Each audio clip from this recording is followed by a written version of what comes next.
Hello and good morning to everyone. My name is Sandeep Rai, student of BSc, 4th semester Physics Department, Government Namchi College. And today I'm going to make a short video on the topic Cathode Ray Oscilloscope. Moving back to the history, we found that the CRT oscilloscope was invented by a physician called Carl Ferdinand Braun in the year 1897 by applying an oscillating signal to electricity charged deflector plates in a phosphor coated CRT. So being a human being, it's our nature to learn new things always. So in this case also a question may arise that what is the deep meaning of this CRO, how it works. So in this video I'm going to tell you all about this in details, that how it works. Since we are all in this 21st century, we all are very much familiar about this instrument. We can find this in any physics laboratory. So the CRO is nothing but it is an instrument used to obtain the visual display of electrical signals. हैन कुनै पनि एउटा electrical सिग्नल्सको चाहिँ visual display obtain गर्न लागि यसले help गर्छ यो इन्स्ट्रुमेन्टले. अर्को के गर्छ भन्दा it can also be used to measure the amplitude and frequency, हैन frequency amplitude पनि measure गर्न सक्छ of signal voltage, हैन. It can also be used to measure phase difference between the AC's voltage. Phase difference पनि यसले measure गर्न help गर्छ. So now I will explain about the block diagram of CRO. It generally consists of 6 parts, that is cathode ray tube, vertical amplifier, trigger circuit, delay line, time-based generator, horizontal amplifier. So as you can see here, the block diagram of CRO. The main part of this CRO is CRT, that is cathode ray tube.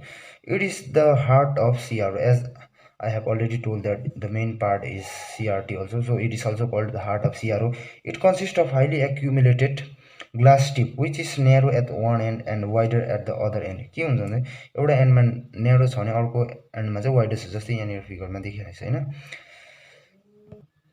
And this CRT also consists of 3 parts, that is electron gun. This part is electron gun, and the second part is system of deflecting plates, and the last one is fluorescent screen. यो चाहिँ fluorescent screen हो. So main function of this electron gun is to provide a fine beam of accelerated electrons which further can be focused on the fluorescent screen to get a spot of light. के हुन्छ भन्दाखेरि चाहिँ यहाँनिर यहाँबाट चाहिँ हाम्रो beam of electrons चाहिँ pass गराउँछ. इलेक्ट्रोन गन पार्टबाट चाहिँ beam of electron पास हुन्छ, जसको कारणले गर्दा यहाँनिर फ्लोरेसेन्ट स्क्रिनमा लाइट स्पट हुन्छ.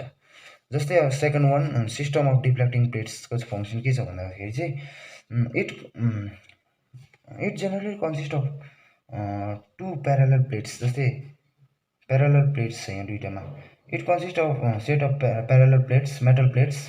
One set of plates, that is x1 and x2, deflects the beam of electrons coming from this portion, that is electron gun, to the vertical direction. के गर्छ भन्दा यो प्लेट्सले चाहिँ vertical direction मा beam of electrons लाई चाहिँ deflect गर्छ. Whereas other this y1 and y2 plate deflect this beam of light coming from this to the horizontal line. Horizontal party चाहिँ deflect गर्छ. So this part in this parallel plate is called vertical deflection plates, whereas this plate is called horizontal deflection plates. And the last one is fluorescent screen. Fluorescent screen चाहिँ के हुन्छ भन्दाखेरि after passing through the system of deflection plates बाट चाहिँ जब beam of electrons pass हुन्छ, then the beam of electrons यहाँबाट pass भएको चाहिँ strikes the fluorescent screen and the spot of light will occur. यहाँ के हुन्छ, spot of light occur हुन्छ जब चाहिँ यहाँबाट beam of electrons चाहिँ पास हुन्छ. So after this CRT we also have remaining 5 other main parts of CRO.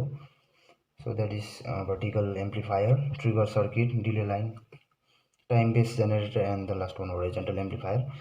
So input signal जब पनि input हुन्छ, कुनै पनि सिग्नल जब पनि यहाँबाट इनपुट हुन्छ तब चाहिँ vertical amplifier मा जान्छ. vertical amplifier ले के गर्छ भन्दा it amplifies that input signal, then it will transfer to in 2 ways, that is from delay line and another one from trigger circuit. दुईटाबाट पास हुन्छ. जस्तै डिले लाइनबाट पास भएको हाम्रो directly goes to the CRT को पनि हाम्रो vertical deflection प्लेट्समा जान्छ, जसले चाहिँ at the last it will deflects towards the vertical line, भर्टिकलपट्टि डिफ्लेक्ट गरिन्छ त्यो इनपुट सिग्नललाई। जुन चाहिँ हाम्रो अनदर सिग्नल जुन चाहिँ ट्रिगरबाट पास भएको छ, that pass through the time base generator. Time base जेनेरेटरले के गर्छ भन्दा it smooth that input signal, त्यो इनपुट सिग्नललाई अझै स्मुथ बनाउँछ। Then it will pass to the horizontal एम्प्लिफायरमा जान्छ। देन अगेन यसले के गर्छ, स्मुथ गर्छ त्यो इनपुट सिग्नललाई। Then it will pass to the सिआरटीको यो चाहिँ हाम्रो प्यारलल डिफ्लेक्सन प्लेटमा जान्छ, वेरएस डिलेबाट आएकोलाई चाहिँ इनपुट सिग्नल चाहिँ हाम्रो directly goes to the vertical deflection. So यो प्यारलल प्लेट्सले चाहिँ के गर्छ भन्दाखेरि भर्टिकल लाइनमा, भर्टिकलपट्टि चाहिँ डिफ्लेक्ट गरिदिन्छ।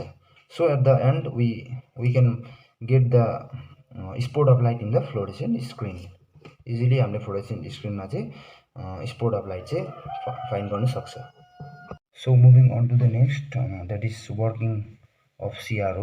In order to understand its working, we need to first understand time base voltage. That is, what is time base voltage भन्दाखेरि चाहिँ for a certain point voltage and time increases simultaneously, सँगै increase हुन्छ, but from that point it will decrease to 0, again it will increase to that point, again it will decrease। यही कुरा चाहिँ continuously process भइरहन्छ, यसलाई चाहिँ के भन्छ, टाइम बेस भोल्टेज भन्छ। सो यो चाहिँ के हो भन्दाखेरि चाहिँ यो चाहिँ हाम्रो अल्टरनेटिङ भोल्टेज हो। So using this to in the working of this CRO we can find the that is sinusoidal stationary sinusoidal in the fluorescent screen.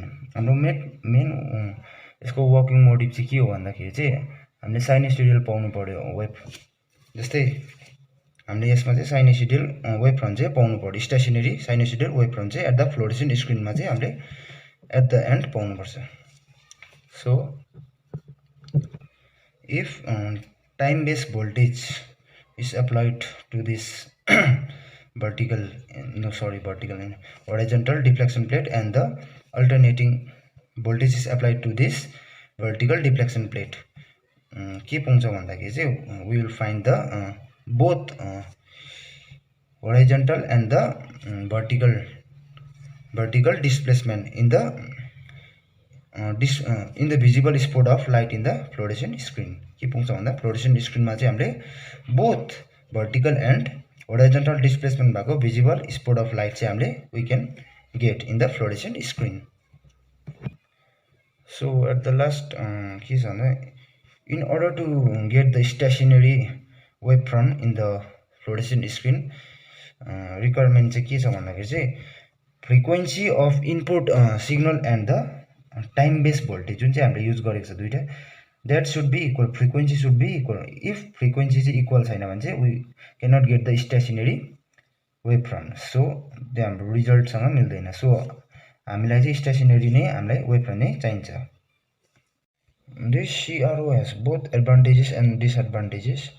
Firstly, talking about the advantages, it can display different types of waveforms. It can measure the short time interval. In voltmeter, it can measure the potential difference also. So talking about the disadvantages, it costs many times more than other types of electronic measuring instruments such as multimeter।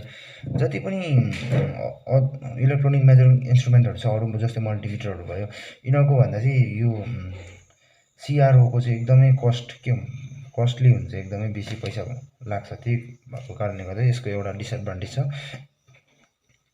They are also very sophisticated and they tend to be costly to repair if damaged। यदि damage भइगयो भने पनि it is very costly, एकदमै costly हुन्छ के यो repair गर्नु पनि। So with this I would like to end up my video here।